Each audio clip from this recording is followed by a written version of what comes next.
bil Quran, Allahumma anfa'na bil Quran, Allahumma 'allimna al-Quran, Allahumma ballighna Ramadan. Alhamdulillah, kembali kita bertemu di sore hari ini, meskipun dalam cuaca yang tidak terlalu bagus, tapi tidak mengurangi rasa semangat kita untuk hadir dalam kajian yang insya Allah akan diselenggarakan pada sore hari ini. Kemudian alhamdulillah kita ucapkan kehadirat Allah Subhanahu wa taala yang telah memberikan kita nikmat kesehatan serta kesempatan sehingga bersama-sama kita bisa hadir di kajian pada sore hari ini. Salawat dan salam kepada Nabi Muhammad SAW yang telah mengantarkan kita menuju indahnya Islam. Yang terhormat guru kita Al-Ustaz Dr. Muhammad KMC MPDI, yang terhormat bapak-bapak dan ibu-ibu hadirin dan hadirat sidang jemaah atau sidang kajian pada sore hari ini. Insya Allah pada sore hari ini kita akan mendengarkan bersama-sama kajian Tarhib Ramadan yang insya Allah akan dibawakan oleh guru kita Al-Ustaz Dr. Muhammad KMC MPDI. Maka daripada itu, acara pertama yaitu pembukaan. Marilah kita bersama-sama membuka acara kita pada sore hari ini dengan sama-sama membaca Al-Basmalah. Bismillahirrahmanirrahim. Selanjutnya, acara selanjutnya yaitu pembacaan ayat suci Al-Quran yang akan dilantunkan oleh saudara Al-Ustaz Murdali. Kepada Al-Ustaz dengan hormat disilahkan.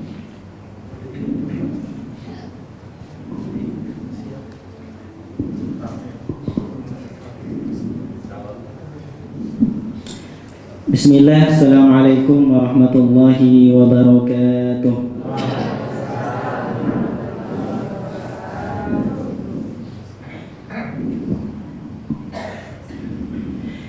A'udzu billahi minasy syaithanir rajim. Bismillahirrahmanirrahim. Ya ayyuhalladzina amanu kutiba 'alaikumus siyam kama kutiba 'alal ladzina min qablikum la'allakum tattaqun. Ayyaman ma'dudat,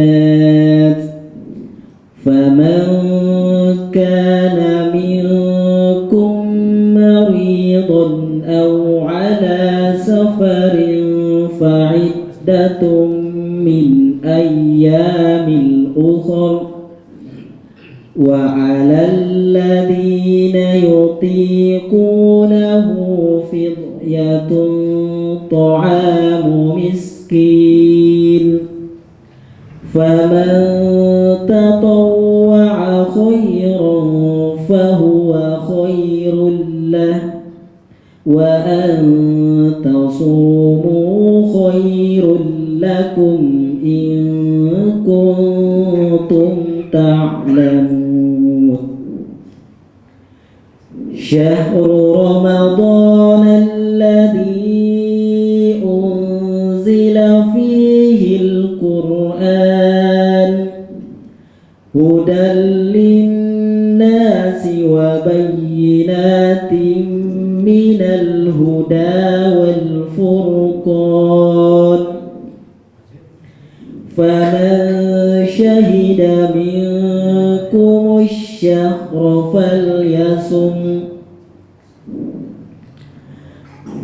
wa man kana maridan aw 'ala safarin fa'iddatun min ayyamil ukhra wa 'alal ladzina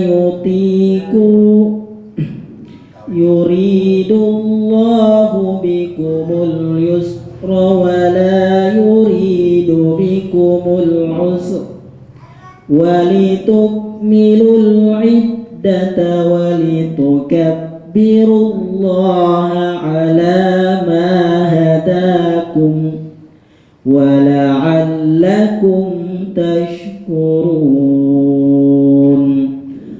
Sadaqallahul azim. Assalamualaikum warahmatullahi wabarakatuh. Waalaikumsalam warahmatullahi wabarakatuh.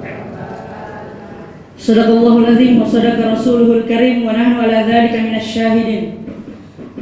Terima kasih atas lantunan ayat suci Al-Qur'annya. Semoga kajian kita pada sore hari ini menjadi lebih berkah. Amin ya rabbal alamin. Selanjutnya tentunya sebentar lagi kita akan memasuki bulan suci Ramadan. Kita akan kembali bertemu dengan tamu yang agung, yaitu bulan suci Ramadan. Tentunya sebelum kita bertemu dengan tamu yang agung tersebut, kita harus minimal menyiapkan beberapa bekal. Tentunya bagaimana ketika bulan suci Ramadan datang, kita bisa siap dan tentunya bisa mendapat gelar takwa di sisi Allah Subhanahu wa taala. Untuk itu, sore ini insyaallah kita akan mendengarkan sedikit materi perbekalan menuju bulan suci Ramadan, yaitu tentang dengan tema Ramadan bersama Rasulullah sallallahu alaihi wasallam, atau bagaimana Rasulullah sallallahu alaihi wasallam menjalani hari-harinya di bulan suci Ramadan, yang insyaallah akan dibawakan oleh guru kita Al-Ustaz Dr. Umar Makkah LC MPD. Kepada Ustaz dengan hormat disilakan. Masya Allah, barakallahu fiik kepada seluruh panitia dan siapapun yang telah menyiapkan kajian Tarhib Ramadan pada sore hari ini. Mudah-mudahan insya Allah setiap usaha kita yang menyampaikan materi, yang mendengarkannya menjadi pemberat timbangan amal kita di sisi Allah Subhanahu wa taala. Amin ya rabbal alamin. Mari luruskan niat dan kita mulai insyaallah pembahasan singkat kita. Hakada Rasulullah fi Ramadan. Seperti ini gambaran baginda Nabi di bulan Ramadan. Ini di antara bentuk kita berbekal ilmu sebelum Ramadan, agar Ramadan kali ini menjadi Ramadan terbaik kita. Karena kita juga tidak tahu, bisa jadi di antara kita ada yang Ramadan kali ini adalah Ramadan terakhirnya. Berapa banyak dari kerabat, tetangga, orang-orang yang kita kenal bulan tahun lalu masih bersama kita, masih buka puasa bersama, masih tarawih bersama, Id bersama. Hari ini Allah sudah tetapkan ajal dan umur mereka, dan itu bisa berlaku bagi kita semuanya. Maka jika ini adalah Ramadan terakhir kita, semoga ini adalah Ramadan terbaik dalam sejarah hidup kita. Amin ya rabbal alamin. Bismillahirrahmanirrahim. Assalamualaikum warahmatullahi wabarakatuh. Alhamdulillah. Alhamdulillahilladzi la ilaha illa huwal ahadus samad. Lam yalid wa lam yulad wa lam yakul lahu kufuwan ahad. Asyhadu an la ilaha illallah wahdahu la syarika lah, wa asyhadu anna Muhammadan abdullahi wa rasuluhul mab'uts rahmatan lil alamin. Allahumma salli wa sallim ala Muhammad wa ala alihi wa sahabatihi wa man tabi'ahum bi ihsanin ila yaumiddin. Amma ba'd. Allahumma irfa'na bil Qur'an, Allahumma anfa'na bil Qur'an, Allahumma 'allimna al Qur'an. Qul inna salati wa nusuki wa mahyaya wa mamati lillahi rabbil alamin. Raditu billahi rabba wa bil islami dina wa bi Muhammadin sallallahu alaihi wasallam nabiyyan wa rasula. Jamaah rahmat Allah, alhamdulillah wa ma syaa Allah wa la hawla wa la quwwata illa billahil aliyyil azim. Segala puji hanya milik Allah yang dengan kuasanya, rahmatnya, kasih sayangnya, izinnya kita bisa bersuah sore hari ini. Kita dipertemukan Allah di sore hari ini menjelang datangnya bulan yang penuh keberkahan. Allahu Akbar. Allahumma balighna Ramadan. Ya Allah, siapapun yang ada di antara kami, sampaikan mereka di bulan Ramadan. Amin ya rabbal alamin. Salawat dan taslim semoga senantiasa tercurahkan kepada baginda Nabi sallallahu alaihi wasallam yang kita bersaksi di hadapan Allah annahu ballagha risalah, bahwa Nabi Muhammad telah menyampaikan risalahnya. Wa addal amanah, sebagaimana kita bersaksi di hadapan Allah bahwa baginda Nabi telah menunaikan amanahnya. wa nasahal ummah. Kita juga menjadi saksi di hadapan Allah bahwa Nabi Muhammad telah menasihati umatnya. Wa jahada fillahi haqqa jihadi, sebagaimana kita bersaksi bahwa baginda Nabi telah berjuang, telah berjihad dengan sebenar-benarnya jihad di jalan Allah Subhanahu wa taala. Akhwatal iman azallahu wa iyyakum ajmain, jamaah rahmatullah. Sebelum memulai kajian kita pada sore hari ini, pertama saya ingin mengajak kita mendoakan orang tua kita, tokoh kita, yaitu Bapak Haji Suroyo yang kita dengarkan saat ini sedang dirawat di rumah sakit. Silakan diaminkan doanya. Allahumma ya Rabban nas, wahai Tuhan kami, Tuhan seluruh manusia, adhibil ba's, angkat penyakit beliau ya Allah. Isfi anta syafi, sembuhkan beliau, engkau yang maha menyembuhkan. La syifaan illa syifa'u, tidak ada kesembuhan kecuali kesembuhan yang datang darimu ya Allah. Ya Allah, angkat penyakit beliau yang tidak menyisakan rasa sakit. Tahur insyaallah, sebagaimana ya Allah, jadikan sakitnya Kau ujikan kepada beliau sebagai pembersih atas setiap khilaf dan kesalahan-kesalahan beliau yang terlalu. Allahumma amin ya rabbal alamin.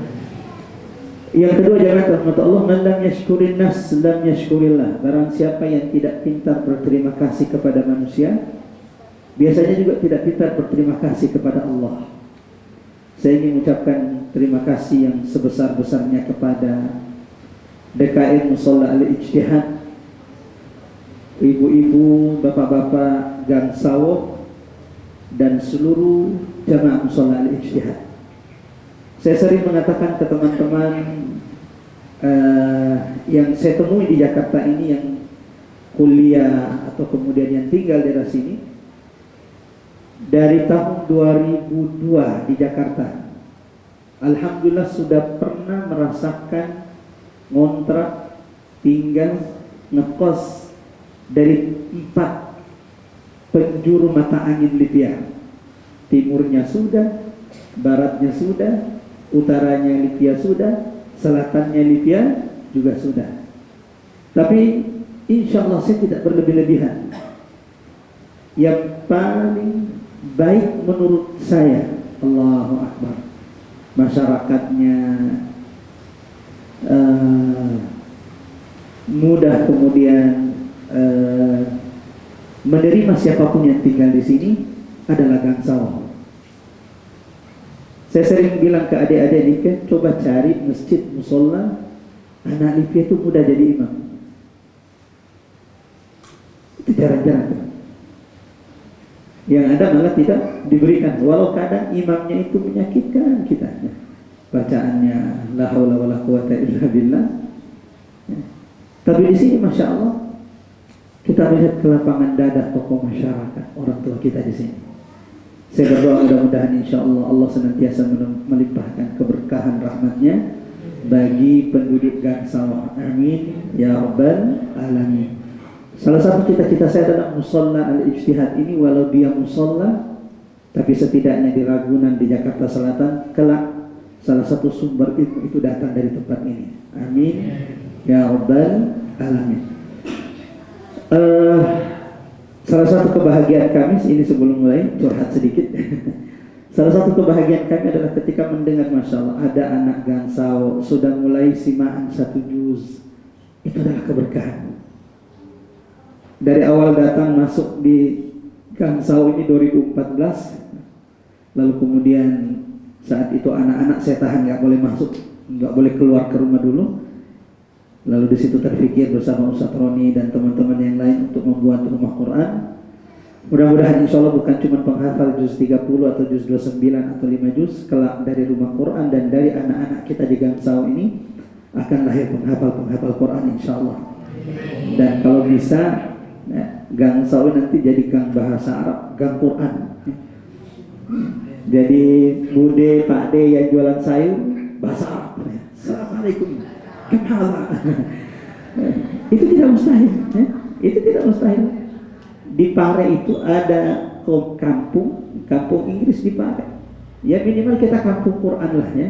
Mak-mak di Gansau ini rata-rata minimal 1 juz hafalannya semuanya. Allah Akbar. Siap gak mamanya nih? Allah Akbar. Jamaah rahmatullah akhwatal iman azanallahu wa iyyakum ajmain. Seperti apa baginda Nabi sallallahu alaihi wasallam melalui hari-harinya di bulan Ramadan?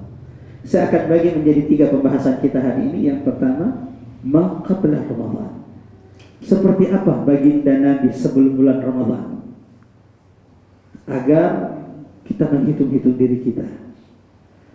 Karena orang itu di bulan Ramadan tergantung seperti apa dia sebelum Ramadan.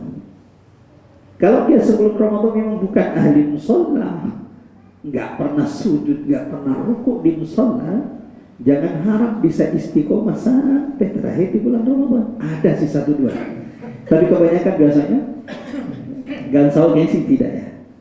Full musola sampai di jalan hari pertama, hari kedua. Ya. Tapi hari kelima sudah kosong lagi. Gansau kayaknya sih tidak ya. Tidak jauh beda maksudnya. Ya kok bisa ini? Kenapa seperti, dan ini bukan cuma di Gansau, hampir semua tempat. Kenapa? Ya karena orang di bulan Ramadan itu tergantung bekalnya sebelum. Ada memang yang bekalnya cukup untuk 2 hari.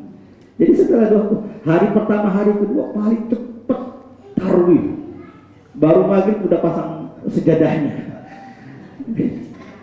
Hari kedua tinggal sejadahnya. Memang bekalnya untuk ada yang masya Allah bekalnya cukup untuk 10 hari. Ada yang memang bekalnya sebelum Ramadan cukup untuk 20 hari. Sebagaimana di antara umat Nabi ada yang sebelum Ramadan memang sudah berbekal sehingga Allah istiqomahkan sampai selesai penghujung Ramadan bulan yang berkah ini.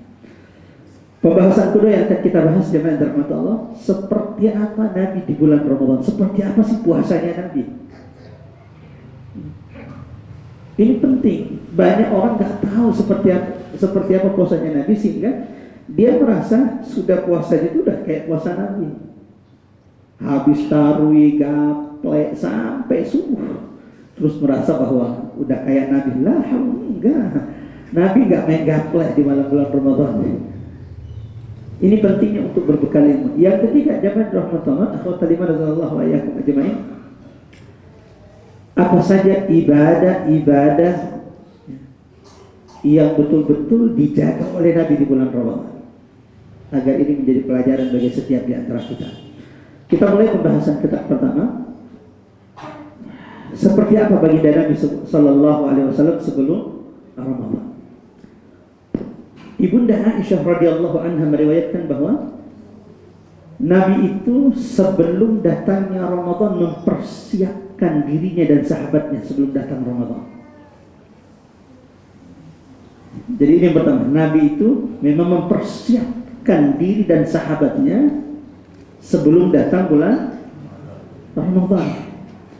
Seperti apa Nabi sallallahu alaihi wasallam mempersiapkan dirinya? Ibunda Aisyah meriwayatkan,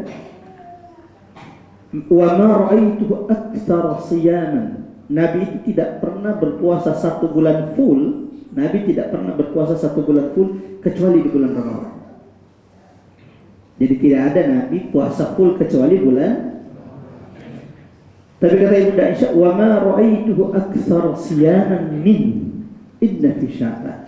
Aku tidak pernah mendapati Nabi lebih banyak berpuasa dalam 1 bulan kecuali puasa Nabi di bulan Sya'ban. Allahu Akbar. Salah satu bentuk bagaimana Nabi mengajarkan kita, menyiapkan diri kita untuk menyambut Ramadan, ternyata Nabi bulan Rajab, bulan Sya'ban itu memperbanyak puasa. Ya ini udah lewat nih. Mestinya memang tarhibnya ini 1 bulan yang lalu, 2 bulan yang lalu kita tarhib Ramadan ini menyiapkan diri kita, tapi tidak ada kata terlambat. Sebagaimana Anas bin Malik radhiyallahu anhu. Siapa yang tidak kenal Anas bin Malik? Anas bin Malik adalah pelayan Rasulullah. Berapa lama Anas bin Malik menjadi pelayan Rasulullah? 10 tahun. Beliau mengatakan, "Khadamtu Rasulillah." Aku pernah menjadi pelayan Nabi selama 10 tahun. Lalu kata Anas, selama 10 tahun itu Nabi tidak pernah sekalipun menyakiti hatinya walau sekali dengan kata-kata. Siapa di antara kita yang kuat, yang punya pembantu, punya sopir, selama berapa? 10 tahun, gak pernah sekalipun menyakiti pembantunya dengan kata-katanya. Allahu Akbar. Maka Allah pantas bersumpah dalam Al-Quran, Nun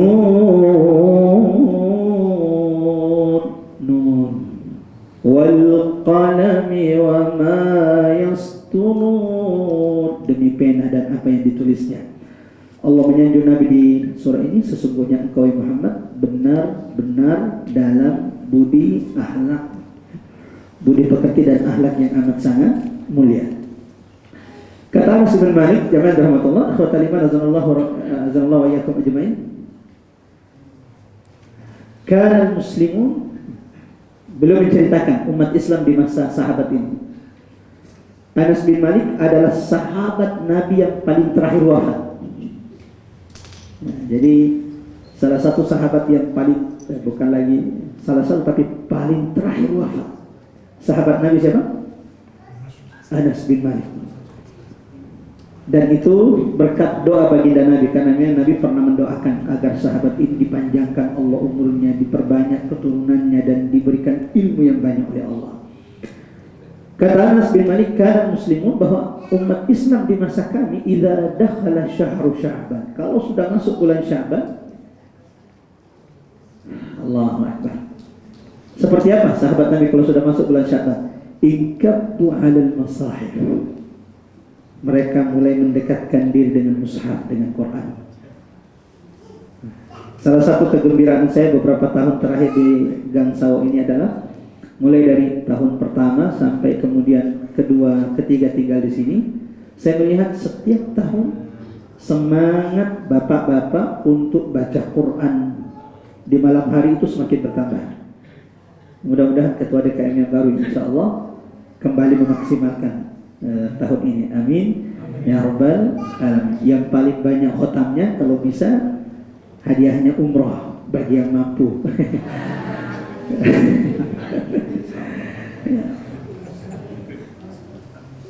Itu yang pertama. Jadi Nabi itu masya Allah sebelum Ramadan itu sudah menyiapkan diri, dan seperti itulah sahabat-sahabat Nabi. Yang kedua, jangan terlalu akhwatal iman radhiyallahu iyyakum ajmain. Nabi itu semakin menjelang Ramadan semakin berbahagia. Nabi dan sahabat semakin menjelang Ramadan, kegembiraan sahabat, kegembiraan Nabi itu diperlihatkan. Dan mestinya kita juga harus seperti itu. Semakin dekat Ramadan, Allahu Akbar, ini semakin kelihatan bahagianya. Jangan sampai kebaliknya, ya Ramadan lagi, nggak lagi bisa lagi ngejos siang-siang, ya Ramadan lagi, nggak bisa lagi futsal.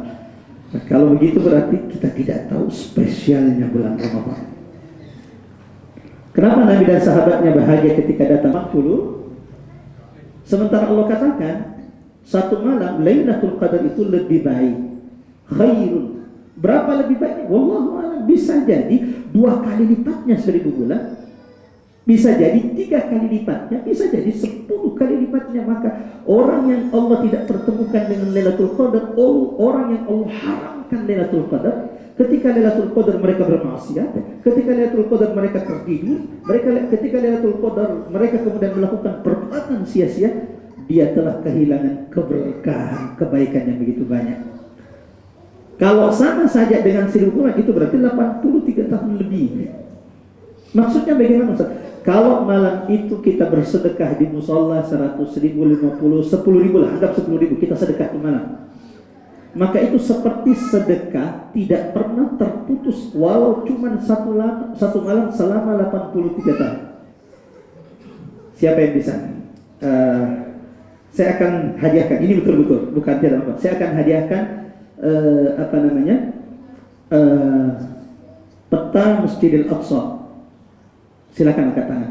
Siapa di antara kita, gak usah jauh-jauh 80, 30, 50, 10 tahun saja tidak pernah terputus sedekahnya walau satu malam. Minggu ini akan dikirim ke rumahnya sebagai bentuk hadiah kita. Ada? 10 tahun saja tidak pernah absen qiyamul lailnya walau cuma satu malam. Ada? Gugur semua kita ini. Kalau begitu selain qiyamul lail, sedekah. Ya kalau senyum sih Ustaz gak pernah lepas ya. Bukan senyum, maksudnya sedekah harta.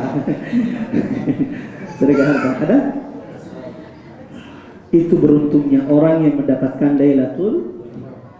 Kalau malam itu dia menangis di hadapan Allah, maka tangisannya itu seperti tangisan setiap malam dalam sholatnya 83 tahun tidak terputus di sisi Allah Subhanahu wa Ta'ala. Yang ketiga, jamaah Allah, seperti apa Nabi di bulan sebelum Ramadan? Menyiapkan diri sebelum Ramadan, berbahagia dengan datangnya Ramadan. Yang ketiga, Nabi itu akan memulai puasa bulan Ramadan ketika sudah melihat hilal. Ketika sudah melihat bulan.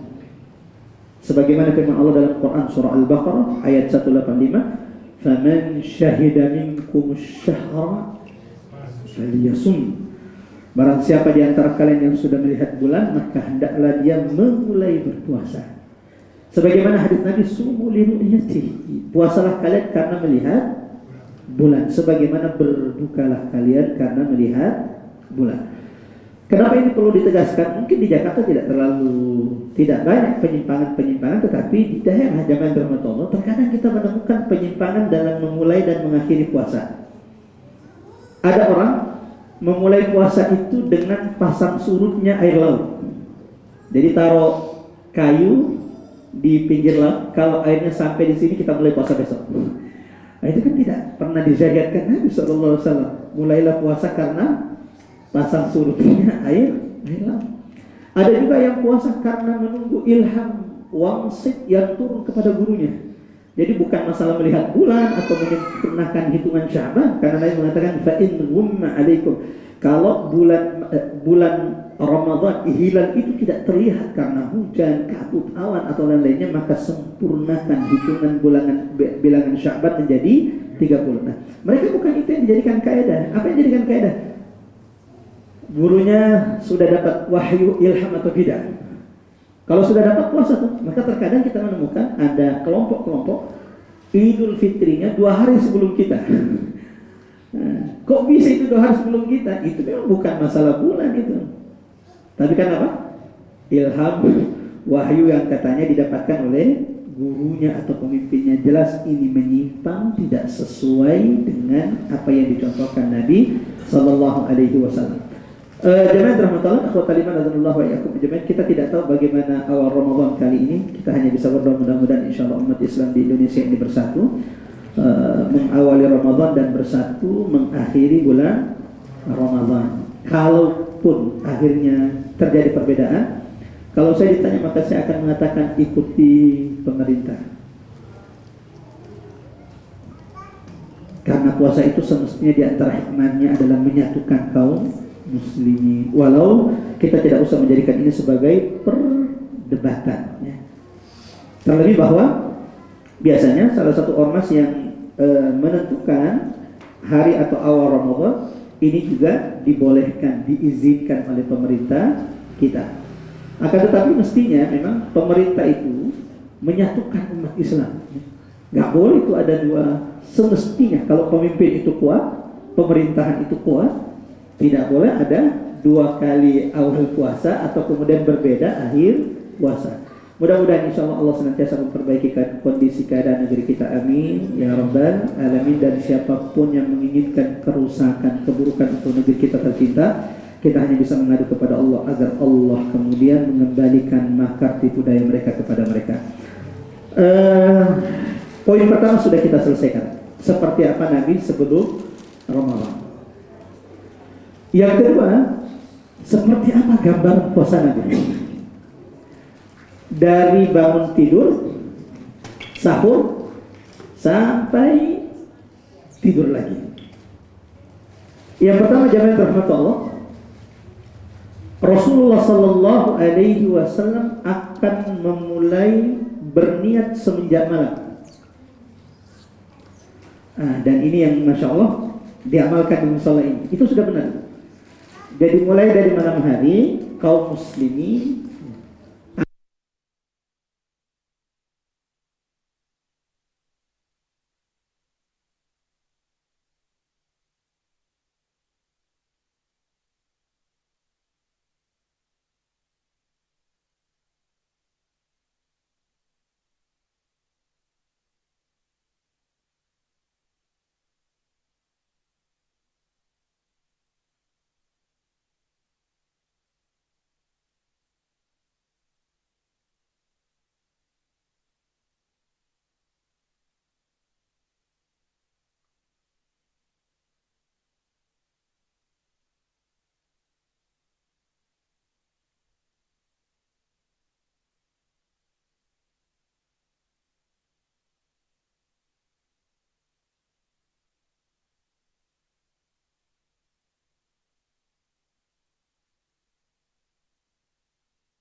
nanya sama istri pagi-pagi apa lauk kita, apa makanan kita, tiba-tiba istri bilang kayaknya kita gak ada makanan pagi ini. Lalu Nabi Taslim mengatakan, "Idzan ana shaim," kalau begitu wahai istriku, hari ini aku puasa. Ini kalau puasa tapi kalau puasa wajib enggak. Semenjak malam hari dia harus berniat. Karena kalau sampai dia tidak berniat sampai terbit fajar, fala siyam, maka tidak ada puasa baginya. Ini yang pertama. Yang kedua, Nabi itu pasti akan bangun sahur dan mengakhirkan sahur. Ada orang sahur juga tapi tidak mengikuti sunnah Nabi, diakhirkan. Sahurnya jam 2, sahurnya jam 3. Nah, seperti apa kadar maksud mengakhirkan itu seperti apa Ustaz? Kadar mengakhirkan itu seperti apa? Itu akan kita jelaskan. Yang pertama bahwa sahur itu bukan masalah kuat atau tidak kuat berpuasa. Kan banyak tuh anak kita kalau dibangunin, suami juga banyak tuh ya. Pak, bangun puasa, jangan ngantuk, udah masih kuat puasa tidak sahur. Ini bukan masalah kuat atau tidak kuat, jangan dirahmati. Karena kata Nabi Sallallahu Alaihi Wasallam, ada banyak kebaikan yang Allah janjikan bagi yang bangun sahur. Jadi jangan dikira buat anak-anak muda, buat adik-adik, sudahlah. Ini malam nih kita makan mie, telur 2, besok gak usah sahur. Ini bukan masalah kuat atau tidak. Kata Nabi SAW, la tazalu ummati bi khair. Tidaklah umatku itu kecuali akan terus di atas kebaikan. Nah, umatku ini akan terus di atas kebaikan. Kapan? Selama mereka masih mengakhirkan sahur. Berarti siapapun yang bangun sahur lalu kemudian mengakhirkan sahurnya, selama dia melakukan itu, maka selama itu ada kebaikan yang Allah karuniakan kepadanya. Itu satu. Yang kedua, Nabi mengatakan, tasahharu fa inna fis sahuri barakah. Bangunlah kalian wahai umatku sahur. Walau cuma makan sedikit, bangun sahur. Ini bukan masalah kuat atau tidak. Kenapa? Nabi mengatakan fa inna fis sahuri barakah. Karena di dalam sahur itu ketika engkau bangun walau mengantuk, makan, minum, ada keberkahan yang Allah turunkan di waktu itu. Tidak akan sama, ingat baik-baik, tidak akan sama pahala puasa orang yang berpuasa dengan sahur dengan orang yang berpuasa tidak sahur. Beda pahalanya. Yang mana lebih besar pahalanya? Yang berpuasa dan sahur. Kenapa? Ada kebaikan Allah janjikan. 2, ada keberkahan yang Allah turunkan di waktu sahur. Yang ketiga, ternyata salah satu hikmah kenapa umat Islam ini disuruh bangun sahur, supaya kita menyelisihi puasanya ahli kitab, Yahudi dan Nasrani. Karena puasanya ahli kitab itu tidak ada sahurnya, maka puasa kita ini ketika sahur maka itu ini bulan yang paling spesial yang pernah Allah ciptakan. Ya Allah. Kalau ada orang, saya jamin, kalau ada umat Islam, umat Nabi tidak bahagia dengan datangnya Ramadan, tidak ada ekspresi guratan bahagia di wajahnya, saya jamin dia tidak mengenali keistimewaan Ramadan. Demi Allah, kalau umat ini tahu keistimewaan Ramadan, ia pasti menyambutnya dengan penuh kebahagiaan.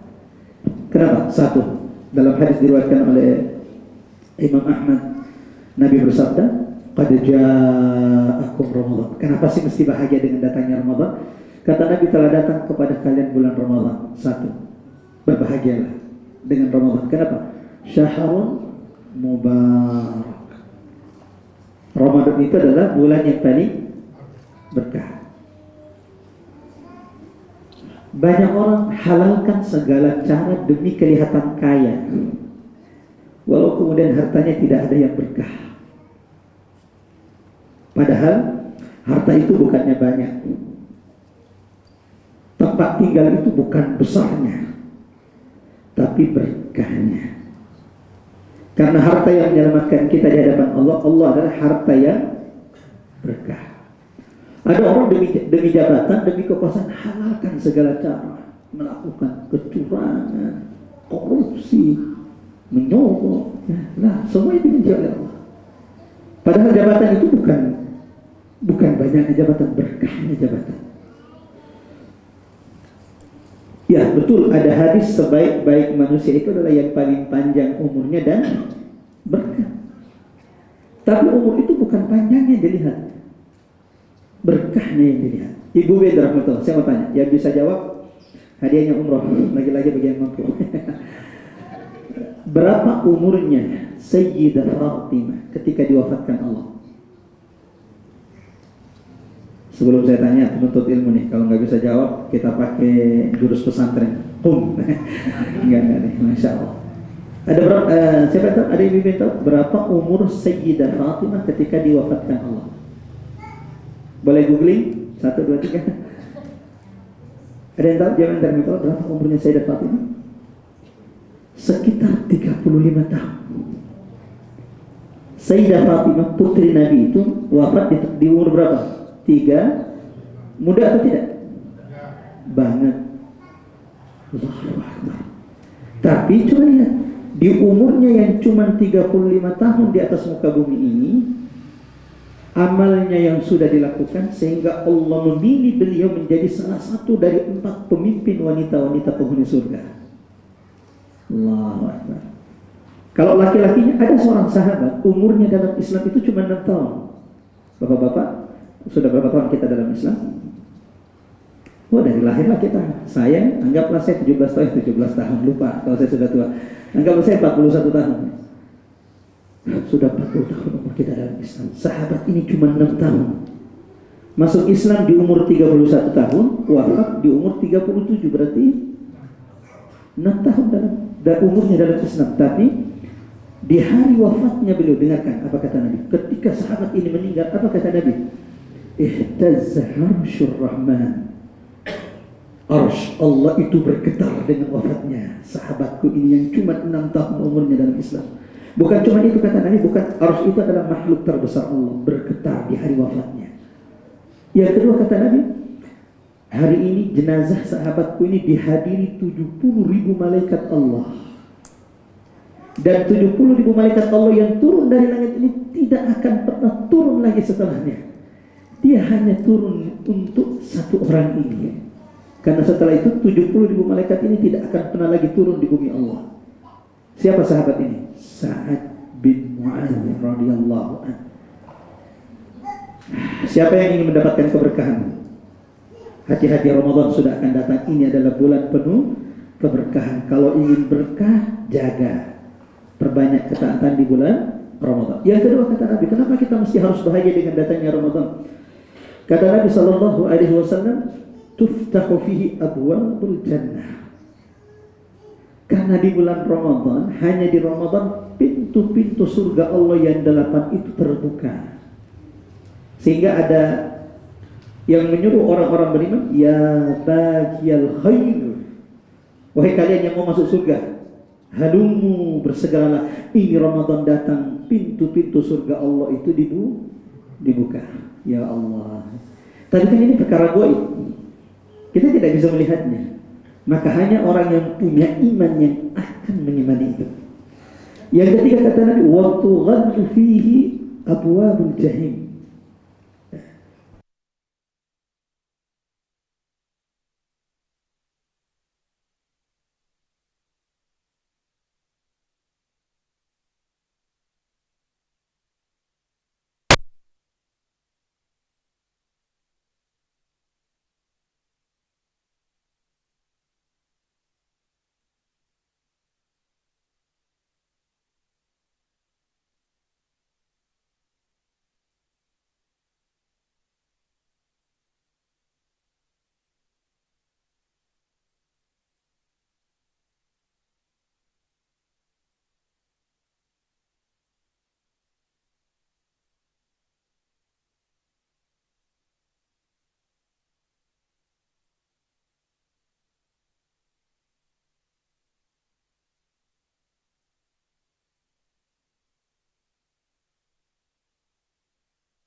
Yang dibelenggu itu adalah maradatus syayatin, jenderal-jenderalnya setan, pembesar-pembesarnya setan, penggawa-penggawanya itu yang diikat.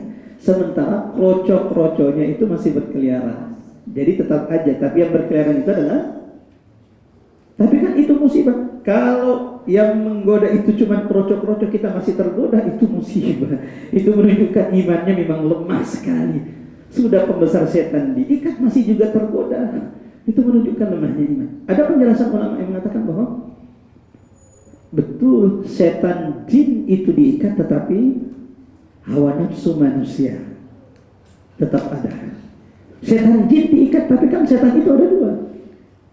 Ada setan dalam bentuk jin, itu tidak terlihat. Kalau ada yang bisa melihat jin, berarti dia sedang kesurupan. Itu perlu diruqyah.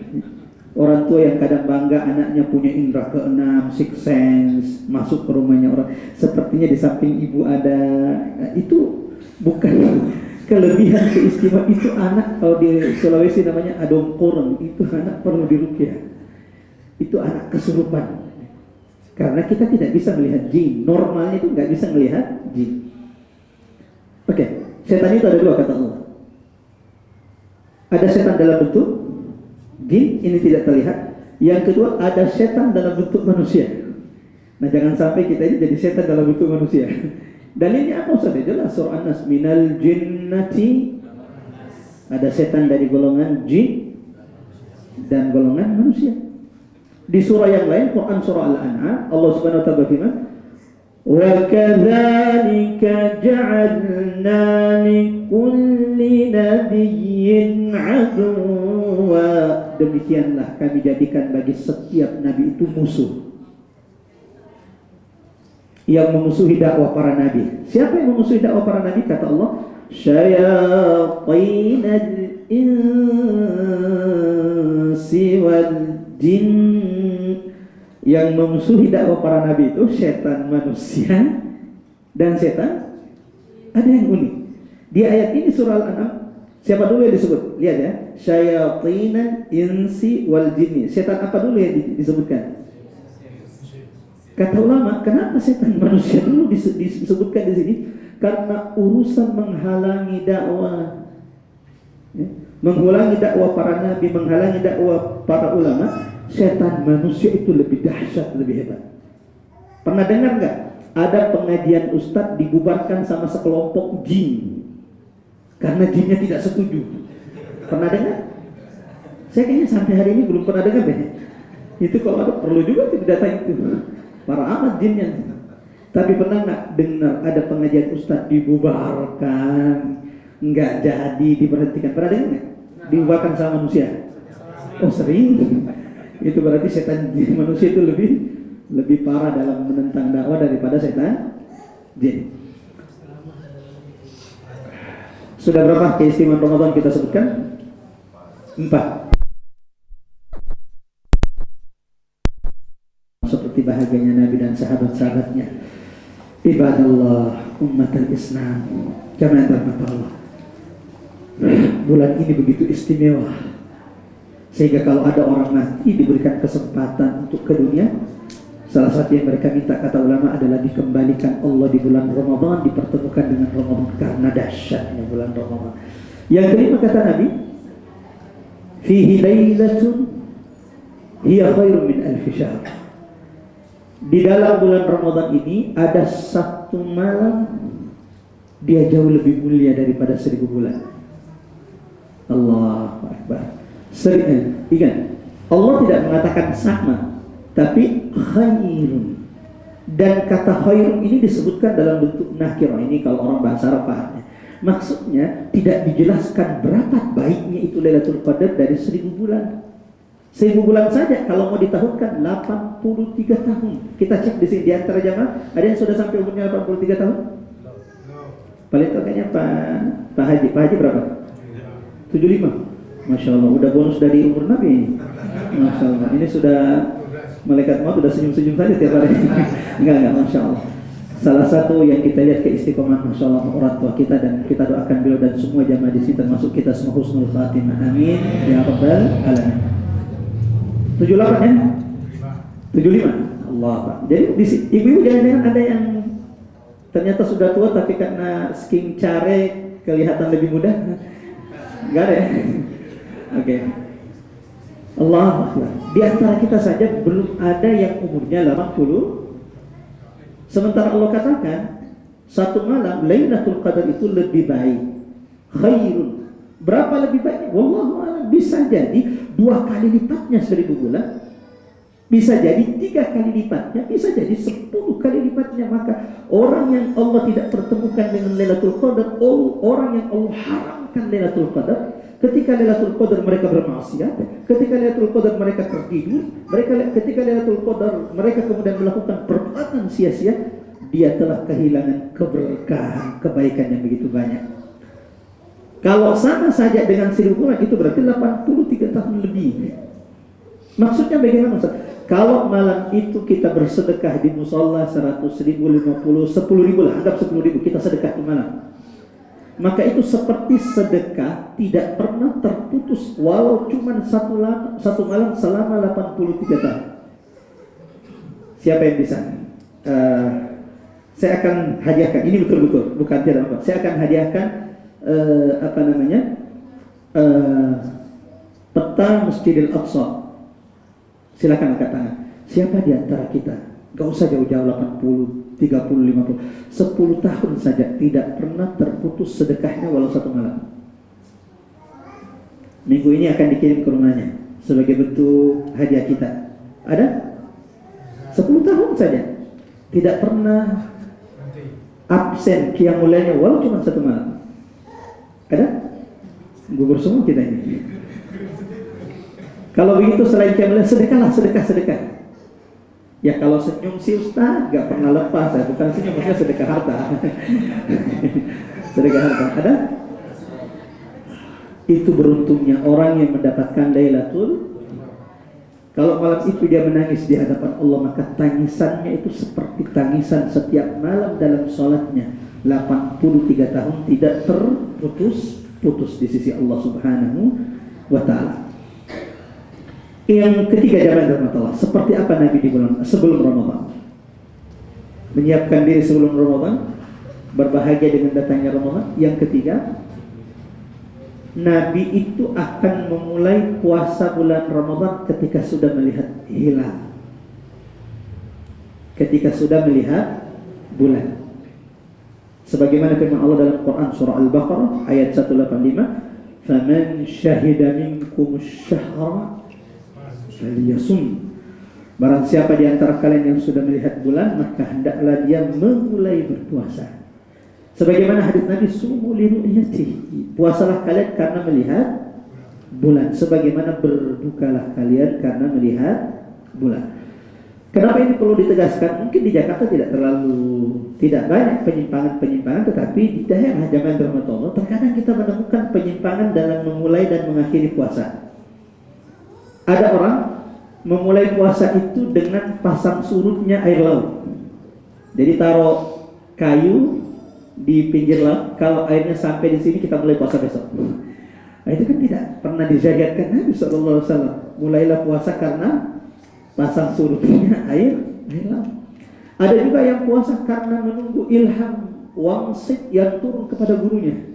Jadi bukan masalah melihat bulan atau menyempurnakan hitungan Sya'ban, karena Nabi mengatakan fa in ghumma alaikum, kalau bulan Ramadan hilal itu tidak terlihat karena hujan, kabut, awan atau lain-lainnya, maka sempurnakan hitungan bilangan Sya'ban menjadi 30. Nah, mereka bukan itu yang dijadikan kaidah. Apa yang dijadikan kaidah?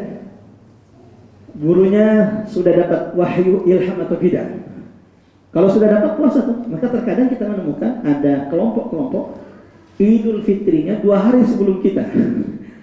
Nah, kok bisa itu 2 hari sebelum kita? Itu memang bukan masalah bulan itu. Tapi kan apa? Ilham, wahyu yang katanya didapatkan oleh gurunya atau pemimpinnya. Jelas ini menyimpang, tidak sesuai dengan apa yang dicontohkan Nabi Sallallahu Alaihi Wasallam.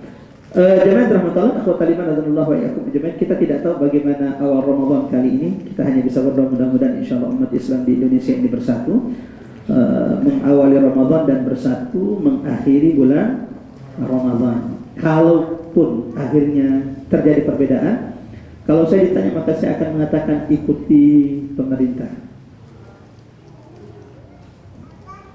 Karena puasa itu semestinya di antara hikmahnya adalah menyatukan kaum muslimin. Walau kita tidak usah menjadikan ini sebagai perdebatan. Ya. Terlebih bahwa biasanya salah satu ormas yang menentukan hari atau awal Ramadan ini juga dibolehkan, diizinkan oleh pemerintah kita. Akan tetapi mestinya memang pemerintah itu menyatukan umat Islam. Nggak boleh itu ada dua. Semestinya kalau pemimpin itu kuat, pemerintahan itu kuat, tidak boleh ada dua kali awal puasa atau kemudian berbeda akhir puasa. Mudah-mudahan insya Allah senantiasa memperbaiki kondisi keadaan negeri kita, amin ya rabbal alamin. Dan siapapun yang menginginkan kerusakan, keburukan untuk negeri kita tercinta, kita hanya bisa mengadu kepada Allah agar Allah kemudian mengembalikan makar tipu daya mereka kepada mereka. Poin pertama sudah kita selesaikan. Seperti apa Nabi sebelum Ramadan. Yang kedua, seperti apa gambar puasa Nabi? Dari bangun tidur, sahur, sampai tidur lagi. Yang pertama, jamaah rahmat Allah, Rasulullah Sallallahu Alaihi Wasallam akan memulai berniat semenjak malam. Dan ini yang Masya Allah diamalkan di musola ini. Itu sudah benar. Jadi mulai dari malam hari kaum muslimin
nanya sama istri pagi-pagi apa lauk kita, apa makanan kita, tiba-tiba istri bilang kayaknya kita gak ada makanan pagi ini. Lalu Nabi Taslim mengatakan, izan ana shaim, kalau begitu wahai istriku hari ini aku puasa. Ini kalau puasa tapi kalau puasa wajib enggak.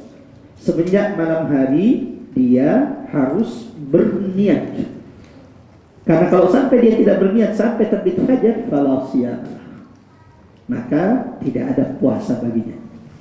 Ini yang pertama. Yang kedua, Nabi itu pasti akan bangun sahur dan mengakhirkan sahur. Ada orang sahur juga tapi tidak mengikuti sunnah Nabi, diakhirkan. Sahurnya jam 2, sahurnya jam 3. Nah, seperti apa kadar maksud mengakhirkan itu seperti apa Ustaz? Kadar mengakhirkan itu seperti apa? Itu akan kita jelaskan. Yang pertama bahwa sahur itu bukan masalah kuat atau tidak kuat berpuasa. Kan banyak tuh anak kita kalau dibangunin, suami juga banyak tuh. Ya. Pak, bangun puasa, ngantuk, udah masih kuat puasa tidak sahur. Ini bukan masalah kuat atau tidak kuat, jangan bermasalah.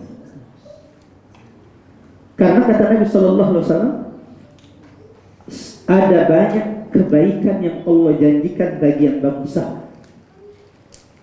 Jadi jangan dikira buat anak-anak muda, buat adik-adik, sudahlah, ini malam nih kita makan mie, telur, 2 besok gak usah sahur. Ini bukan masalah kuat atau tidak. Kata Nabi SAW, la tazalu ummati bi khair.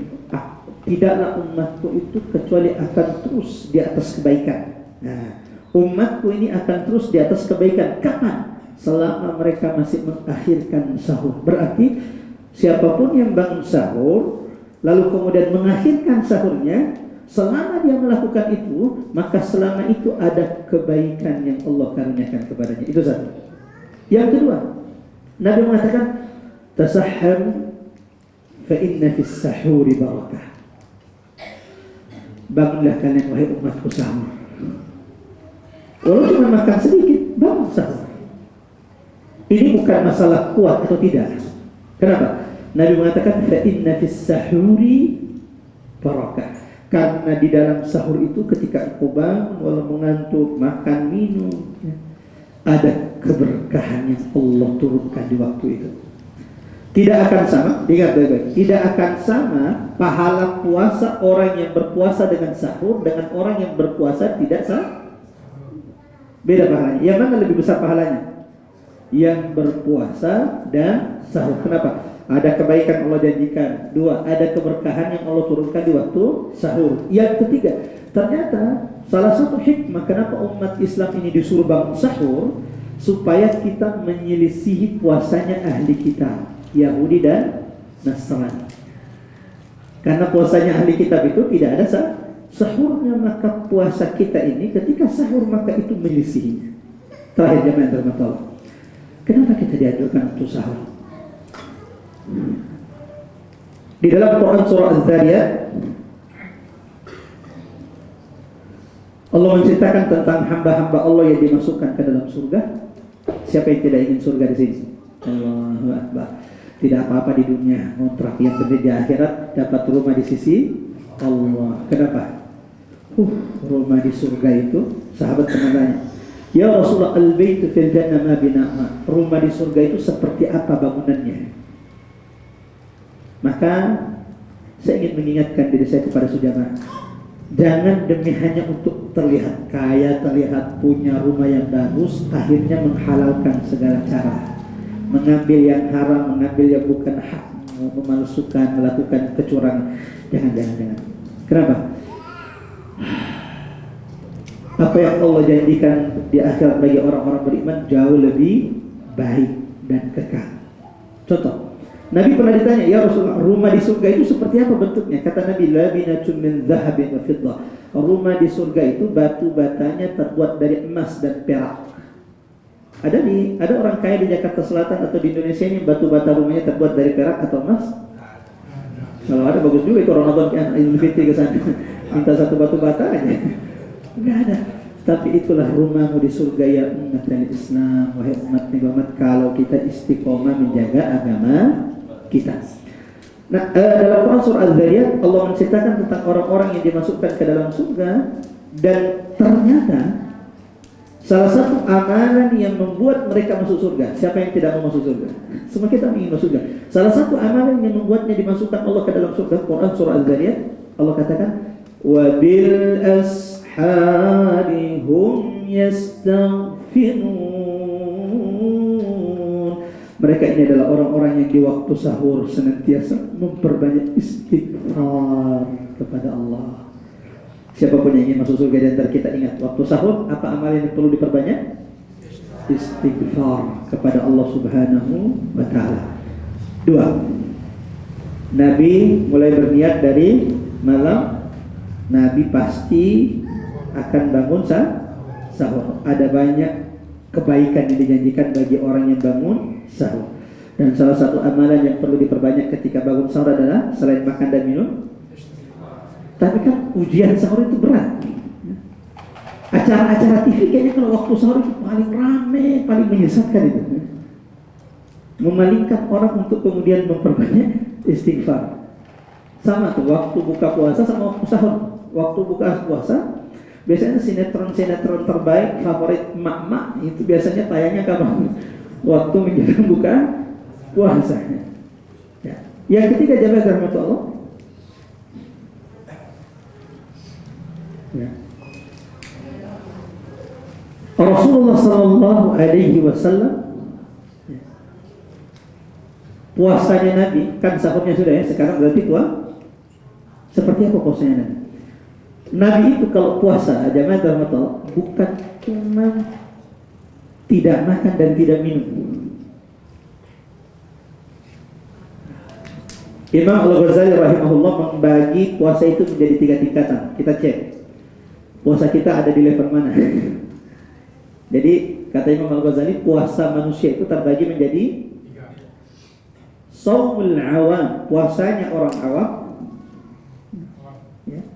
Shaumul khusus, puasanya orang-orang. Kemudian shaumul khawasul khusus, orang yang khusus dan khusus, yang paling khusus. Nah kita cek puasanya orang awam, kata beliau, adalah mereka yang puasa tidak makan dan tidak minum serta tidak melakukan hubungan suami istri. Itu puasa orang awam, nggak makan, tidak minum, tidak berhubungan suami, tapi matanya tetap melihat yang dilarang Allah, telinganya tetap mendengarkan yang dilarang oleh Allah. Ketika dia jual-jualan di pasar masih sempat-sempatnya mengurangi timbangan dan menambah timbangan. Itu puasanya apa? Puasanya orang. Itu satu. Yang kedua, shaumul khusus. Seperti apa puasanya orang-orang khusus ini? Puasanya orang-orang khusus jamaah rahmat Allah adalah mereka yang tidak hanya tidak makan, tidak minum dan tidak mendatangi suami istrinya. Berarti kalau istri mendatangi suami, gak apa-apa Ustaz, sama juga ya, jangan sampai diulang-ulangi. Suami mendatangi istrinya, berarti kalau begitu istri yang mendatangi suami gak apa-apa, enggak, sama-sama membatalkan puasa. Shaumul khusus itu adalah mereka yang selain yang tadi tidak makan, tidak minum dan tidak berhubungan suami istri. Shaumul khusus itu adalah puasanya orang khusus adalah mereka yang juga anggota badannya ikut puasa. Matanya tidak mau melihat yang dibenci Allah, telinganya tidak mau mendengarkan yang dibenci Allah, tangannya tidak mau merubah. Kan ada juga biasanya penjual terus datang orang, maaf ini belanja saya sekian nih 100.000, tolong dong ditulis 200.000 untuk laporan ke atasan. Ibu, kalau ada yang mau seperti itu jangan diladeni. Kan bukan kita melakukannya Ustaz, tapi itu namanya tolong menolong dalam keburukan. Yang minta dirubah dapat dosanya dan yang membantu merubah juga dapat dosanya, apalagi di bulan Ramadan. Ini puasanya orang khusus. Sekarang khawasul khusus. Siapa itu khawasul khusus? Ini puasanya para nabi dan rasul. Allahu Akbar. Seperti apa puasanya para nabi? Seperti puasa khusus, tidak makan, tidak minum, tidak mendatangi istri, seluruh anggota badannya juga berpuasa, matanya tidak mau melihat yang dilarang Allah, telinganya juga begitu. Tambahannya apa? Para nabi dan rasul itu sampai hatinya juga berpuasa. Allahu Akbar. Nggak ada tuh ceritanya nabi itu puasa tapi hatinya iri, hasad, marah, nggak ada. Nabi itu sampai hatinya ikut berpuasa. Hati mereka tidak ada yang condong ke dunia. Nah kita di hari Ramadan hati kita masih juga mengharapkan dunia. Nabi tidak. Kalau sudah puasa sampai hati mereka juga berpuasa. Dan ini ditegaskan Nabi SAW dalam hadis.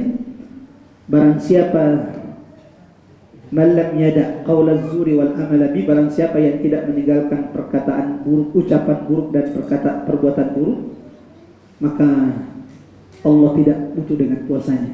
Falaysa lillahi hajatun fi an yada'a ta'amahu wa syarabah. Lanjut zaman terbatas. Seperti apa Nabi ketika buka puasa? Puasanya kan sudah ya. Nabi itu puasa Masya Allah, bukan cuma tidak makan, tidak minum ya, tapi seluruh anggota badannya berpuasa. Bahkan hati para Nabi itu juga berpuasa. Enggak ada Nabi kemudian puasa itu mengucapkan perkataan yang dibenci oleh Allah. Sementara kita kadang kalau puasa masih marah-marah. Termasuk kita nih, yang dewasa, kalau lagi ke masjid terus anak-anak kita rame, ingat kalau lagi puasa ya Jangan marah-marah. Kalau marah-marah berarti puasa kita masih level puasa awam. Khusus saja kita belum masuk. Ini ujiannya berat. Mudah-mudahan apa yang kita lakukan saat ini jamaah dirahmati Allah menjadi bekal kita menyambut Ramadan sehingga puasa kita menjadi puasa terbaik di sisi Allah Subhanahu wa taala. Amin ya rabbal alamin. Lanjut. Sekarang berarti seperti apa Nabi ketika berbuka puasa? Tadi ada satu poin yang tertinggal. Kadar mengakhirkan sahur itu seperti apa? Jangan sampai nanti ada yang mengatakan sahur jam 3, alhamdulillah saya sudah mengakhirkan sahur di jam 3 sahur. Salat subuh jam berapa? Salat subuh 4.40 ya. Berarti kalau dia puasa sahur jam 3 itu bukan takhir itu. Setengah 4 itu juga bukan takhir. Salah satu hikmah kenapa kita dianjurkan untuk mengakhirkan sahur supaya sholat subuhnya tidak bablas. Kan kalau sahurnya jam 3, biasanya orang habis sahur itu tambah semangat atau tambah ngantuk? Mau rumahnya di samping musola, kalau sahurnya jam 3 ya baring-baring. Udah bisa bablas itu. Nah pertanyaannya, Ustadz, seperti apa yang dimaksud mengakhirkan sahur? Berapa jarak antara kita selesai sahur dengan waktu sholat? Ada sahabat Nabi Zaid ibn Thabit berkata, tasahharna ma'a Rasulillah. Kata Zaid ibn Thabit, kami pernah sahur bersama Nabi. Allahu Akbar. Sahurnya dengan siapa beliau? Dengan Nabi. Kita ini tidak direzikan Allah pernah merasakan sahur bersama Nabi. Jangankan bersama Nabi, sahur dengan Imam Masjidil Haram saja udah bahagia banget tuh. Apalagi bisa sahur dengan Nah, siapa? Zaid ibn Thabit. Beliau mengatakan tasahharna ma'a Rasulullah. Kami pernah sahur bersama Rasulullah. Maka ditanyalah beliau, berapa jarak antara kalian sahur bersama Nabi dengan masuknya waktu sholat subuh? Kata beliau, miqdar 50 ayat. Kadarnya, ukurannya itu bacaan 50 ayat. Jarak antara sahur dengan sholat subuh apa? Jarak bacaan Quran berapa? Ingat ya, 50 ayat ini bagi yang bacaannya lancar, bukan yang baru belajar baca Quran. Alif lam mim zalikal kitabul la zalikal kitabul la zalikal kitabul la. Itu kalau 50 ayat begini bacaannya kapan selesainya? Jadi mikdar ukuran 50 ayat bagi yang lancar baca Quran. Kira-kira berapa menit itu? Satu juz itu biasanya kalau penghafal Quran 30 sampai 40 menit. Itu kalau satu juz. Berarti kalau sekitar 50 ayat mungkin sekitar 10 menit kurang lebih. Itu takaran ukuran mengakhirkan sahur. Antara kita sahur dengan sholat subuh sekitar berapa? 10 sampai 15 menit. Jadi ya nggak ada memang waktu kita untuk tidur. Selesai sahur, musola sudah siap-siap untuk kemudian sholat subuh, dan kita juga langsung sholat subuh. Kita lanjut jamaah rahmat Allah. Sekarang tadi sudah sampai di mana? Buka puasanya Nabi sallallahu alaihi wasallam. Jamaah rahmat Allah, ikhwatal iman azallahu wa iyyakum ajmain.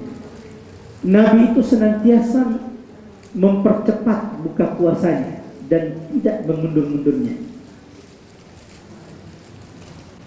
Dan juga disebutkan Nabi dalam hadis, sebagaimana sahur itu dianjurkan untuk diakhirkan, Nabi mengatakan umatku ini akan terus di atas kebaikan ma'ajjalul fitrah, selama mereka menyegerakan buka puasa. Jadi kalau sudah buka puasa, sudah disiapkan, udahlah saya habis maghrib aja bukanya, itu jangan. Itu menyelisihi sunanan, menyelisihi tuntunan Nabi. Silakan, siapa yang mau jawab? Apa hikmah kenapa buka puasa itu harus disegerakan? Ayo. Kenapa buka puasa itu harus Jawabannya kita cek doa yang dibaca Nabi kalau buka puasa. Ada dua doa yang dibaca Nabi. Dua-duanya boleh dibaca. Yang pertama apa doanya? Zahabat dhama'. Dahaga haus telah pergi, hilang. Wabtallatil uruq. Apa artinya? Dan kerongkongan mulai basah. wa thabatal ajru insyaallah. Dan ketika kerongkongan itu basah, saat itulah pahala tertulis di sisi Allah. Terjawab sekarang? Terjawab sekarang kenapa harus segera buka puasa? Kenapa? Karena ketika kerongkongan orang yang puasa itu basah, saat itulah apa? Thabatal ajru, saat itulah pahala ditulis. Sementara kalau dia mundur buka puasanya sampai setelah maghrib, berarti selama dia tidak buka, selama itu pula tidak dicatatkan pahala puasanya. Itu pentingnya dipahami, jamaah dirahmati Allah. Hikmah kenapa puasa itu harus disegerakan buka puasanya. Sebagaimana salah satu doa yang dibaca oleh Nabi SAW adalah Allahumma laka sumtu wa ala rizqika aftartu. Ya, dalam teks hadis Abu Daud sesimpel itu. Allahumma laka sumtu wa ala rizqika aftartu. Sebelum kita lanjut, jemaah rahmatullah,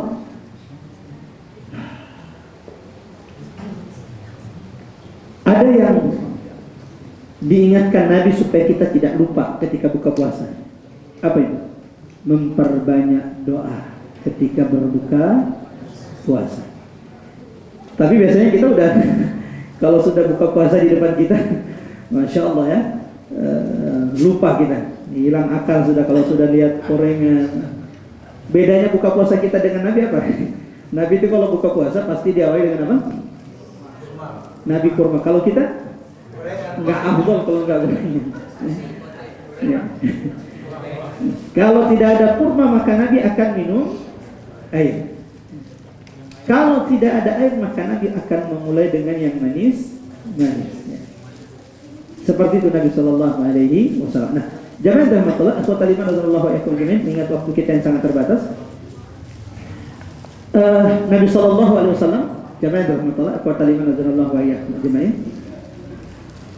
menganjurkan orang-orang yang berpuasa itu memperbanyak doa ketika buka puasa. Adik-adik yang belum menikah, nah, Ramadan waktu buka puasa perbanyak doa di situ. Yang merindu ke Baitullah, ziarah kepada baginda Nabi, atau ingin merasakan sholat di Masjidil Aqsa, jangan sia-siakan 30 hari Ramadan, waktu mustajab. Nabi mengatakan, "Thalathatun la turaddu da'watuh." Ada 3 orang doa mereka tidak akan ditolak oleh Allah. Segitunya tuh Nabi mengatakan, tiga orang doanya tidak akan ditolak oleh siapa itu? Yang pertama kata Nabi, imamun adil, pemimpin yang kedua, as-saimu hina yuftir, orang yang berpuasa ketika berbuka. Ingat, ketika, bukan berarti kalau siang kita puasa nggak bisa berdoa, boleh, tapi yang paling dahsyat doa orang yang puasa itu kapan? Ketika dia tapi kan disitulah paling berat kita buka puasa, fokus untuk berdoa, melihat makanan, apalagi takut kekurangan buka puasa. Yang ketiga, jamaah rahmatullah, orang yang tidak akan ditolak doanya kata Nabi, wa da'watul mazlum, orang-orang yang terzalimi, doa mereka itu pasti dijawab oleh Allah Subhanahu wa taala. Dengan demikian, alhamdulillah kita sudah punya gambaran seperti apa puasa Nabi dari sahur sampai Nabi berbuka. Sampai Nabi berbuka. Sebelum saya lanjut, poin terakhir dari pembahasan kita, ibadah apa saja selain puasa yang amat sangat diperhatikan Nabi di bulan Ramadan.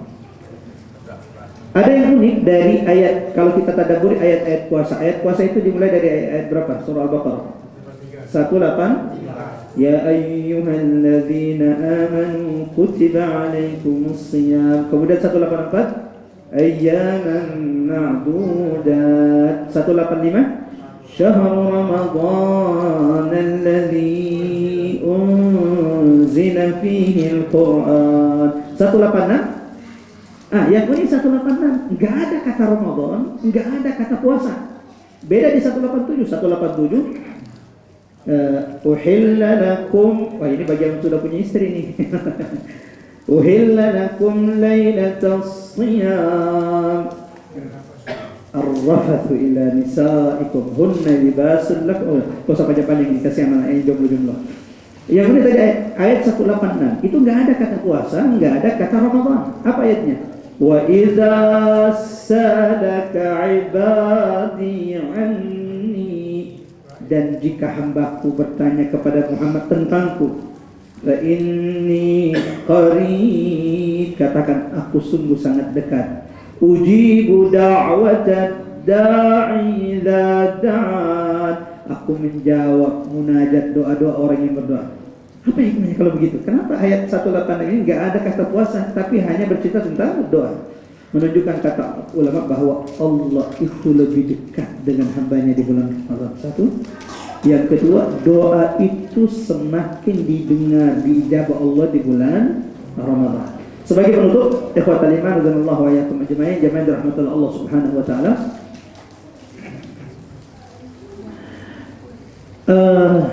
Ibadah apa yang dijaga Nabi selain puasa di bulan Ramadan? Agar kita juga memperhatikan ibadah ini. Jangan cuma puasa. Satu, di bulan Ramadan Nabi itu lebih dekat dengan Quran selain Ramadan.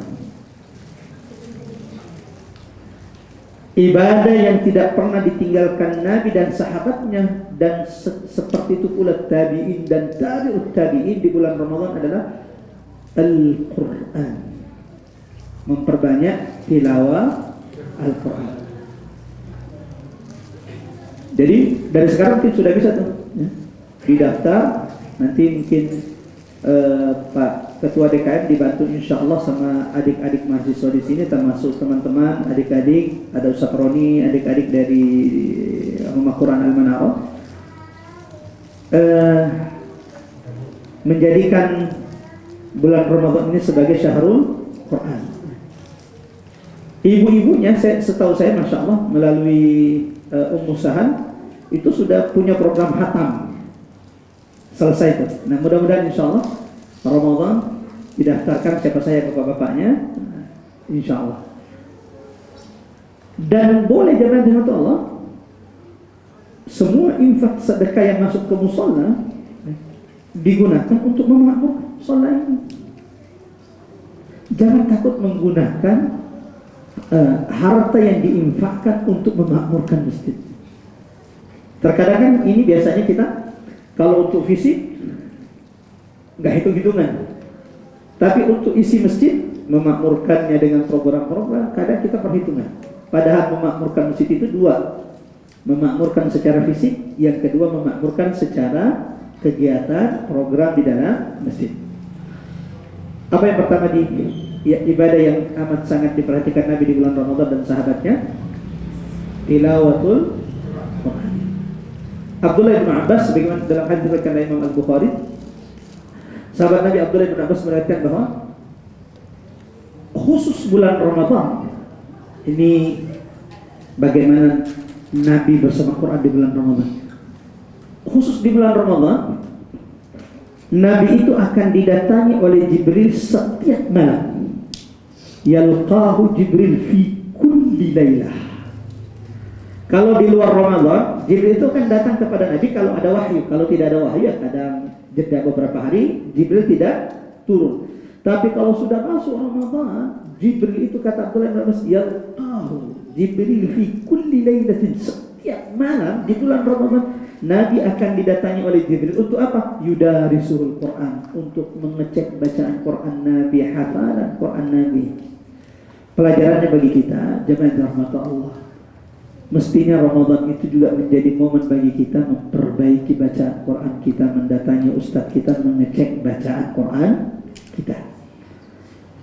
Itu kan Nabi ustaz didatangi sama Jibril. Enggak, sahabat juga sama. Di antara sahabat itu menghatamkan Quran di bulan Ramadan 3 malam.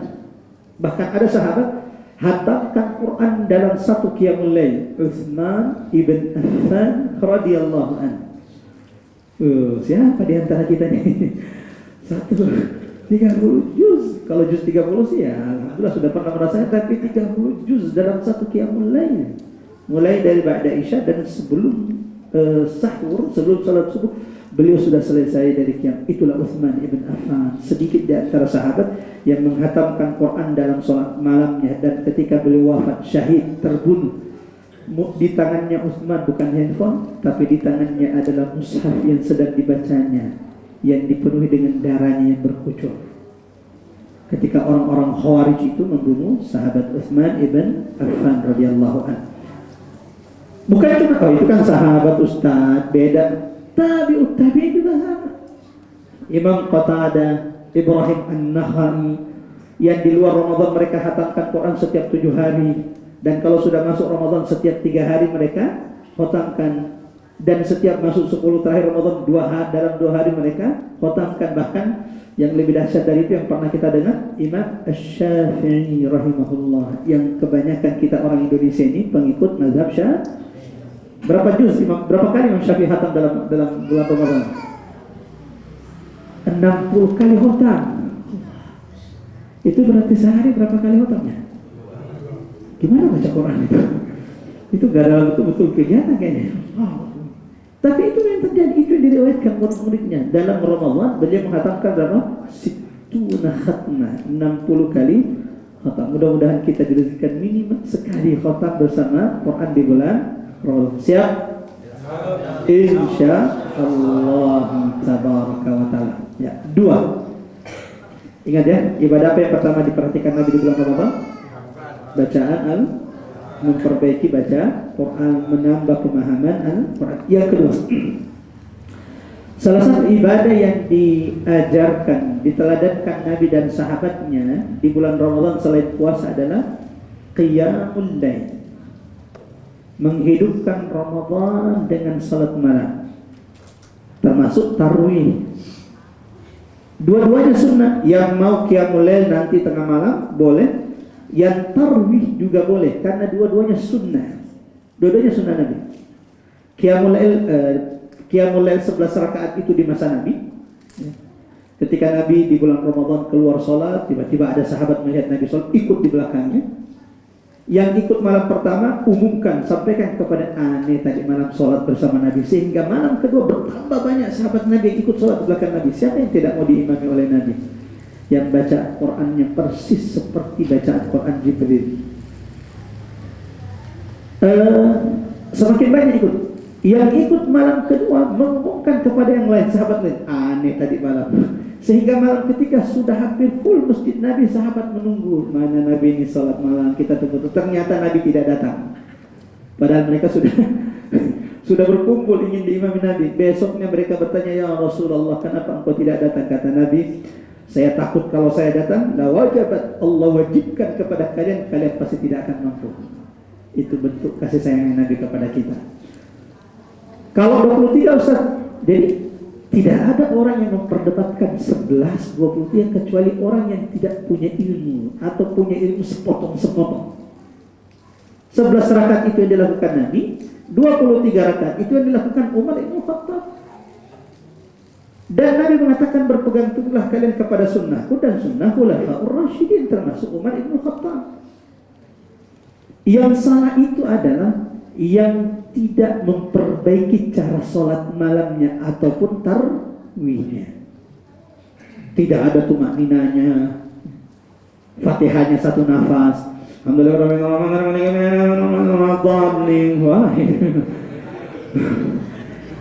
23 rakaat tapi wow, super fast charging. Itu nggak boleh. Nabi itu kalau coba lihat dalam kitab Syama'ilun Nabi, ini udah waktunya udah habis. Intinya bahwa Nabi itu kalau baca Al-Fatihah dipotong-potong tuh. Alhamdulillahirabbil alamin. Berhenti. Ar-Rahmanir-Rahim. Berhenti dan seterusnya. Jadi kalau satu nafas, gimana orang yang di belakang kita mau menghayatinya? Oke. Yang ketiga, jangan rahmatullah. Sudah berapa tadi? Sudah ketiga ya? Yang kedua ya? Kedua tadi apa? Memperbanyak qiyamul lail, salat malam. Di luar Ramadan Nabi itu paling panjang salat malamnya. Jangan tanya gimana panjangnya salat malam Nabi. Kata Aisyah, la tas'altulihin. Nabi itu salat malam di luar, ini di luar Ramadan. Salat malam di luar Ramadan sampai bengkak kakinya. Ada yang pernah di sini bengkak kakinya gara-gara panjangnya salat malamnya? Ustaz kenapa pincang-pincang? Oh ini bukan gara salat malam, ini tadi main futsal bengkak kakinya. Ini bedanya kita dengan Nabi Sallallahu Alaihi Wasallam. Itu di luar Ramadan sampai bengkak. Gimana kira-kira panjangnya sholat malam Nabi di dalam bulan Ramadan? Allah. Kalau sahabat bagaimana Ustaz? Di masa Umar bin Khattab 23 rakaat. Umar bin Khattab memilih 2 imam dari sahabat, Ka'ab ibn Malik, yang kedua Tamim ad-Dari. Setiap satu rakaat itu sekitar 200 ayat. Jadi sekitar 2 juz satu rakaat. Dahsyat juga tuh. Allahu Akbar. Yang ketiga zaman Ramadan, ibadah yang amat sangat diperhatikan Nabi di bulan Ramadan, memperbanyak sedekah. Ya. Dan saya ingin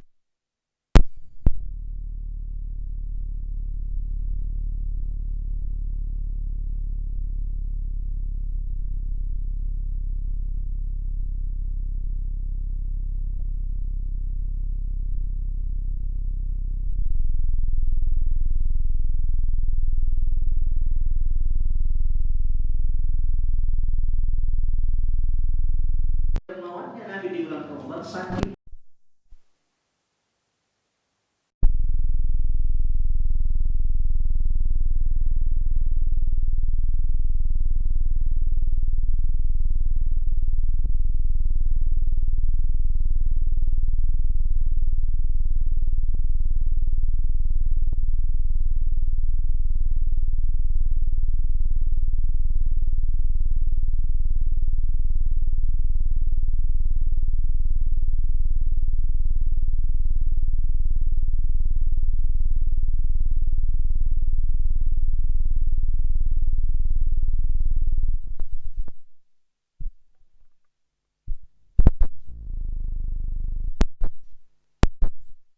berlama-lama di masjid, khususnya yang umur Nabi, bukan berarti yang muda-muda nggak perlu itikaf, perlu juga, tapi yang umurnya sudah umur Nabi itu itikafnya berapa hari? 10 hari. Tapi di tahun wafatnya Nabi, itikaf Nabi itu 20 hari. Di tahun wafatnya Rasulullah Sallallahu Alaihi Wasallam.